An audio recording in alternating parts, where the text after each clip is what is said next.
Hello అండి, welcome back to my YouTube channel మాదా సుమని. చూడండి, మా బాబు ఎప్పుడో ఒకసారి బుద్ధి పుట్టినప్పుడే పాలు తాగుతాడు, రోజు అయితే తాగడు.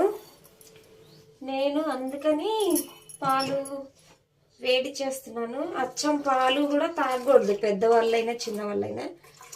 కొన్ని వాటర్ కలుపుకోవాలి పాలల్లో, వాతం చేయకుండా ఉంటుంది.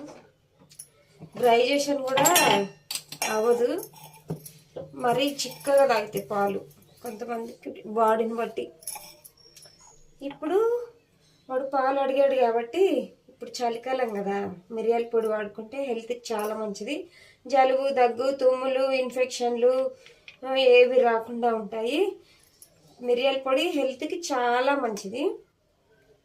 మిక్సీ పట్టాను, మిక్సీ పట్టి బాటిల్లో స్టోర్ చేద్దామని వేస్తున్నాను. బాటిల్లో ఎందుకంటే మా వారు కూడా నైట్ ఓట్స్ టిఫిన్ చేస్తాడు. ఓట్స్ టిఫిన్లో కొంచెం ఘాటుగా ఉండడానికి అదే మిరియాల పొడి దానిలో కూడా వేయాల్సి వచ్చింది కాబట్టి నేను ఎక్కువ పట్టుకొని బాటిల్లో స్టోర్ చేసుకుంటున్నాను. అప్పటికప్పుడు దంచుకోవాలంటే ఇబ్బంది అవుతుంది కదా, ఒక్కోసారి నైట్ లేటుగా వస్తాడు. అప్పుడు ఆ టైంలో లేటుగా వచ్చినప్పుడు దంచి చేయాలంటే లేట్ అవుతుంది కదా. వేడివేడిగానే ఓట్స్ టిఫిన్ తింటాడు. వచ్చినప్పుడు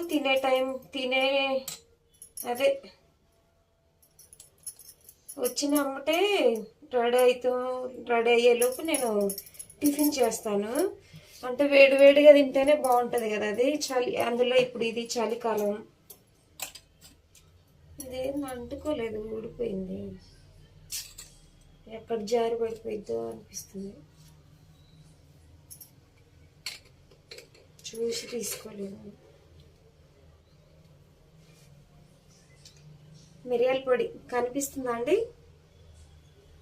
మా వాడికి లైట్గా పాలలో తెలిస్తే తాగాడు, మళ్ళీ తెలియకుండా కొంచెం ఘాటు ఎక్కువ లేకుండా లైట్గా మిరియాల పొడి వేసుకుంటే హెల్త్కి చాలా మంచిదండి. బ్లడ్ సర్క్యులేషన్ కూడా బాగా అవుతుంది.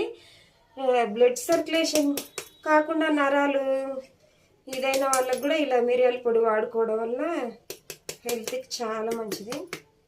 ఇలా వాడుకోండి, ఓకేనా అండి?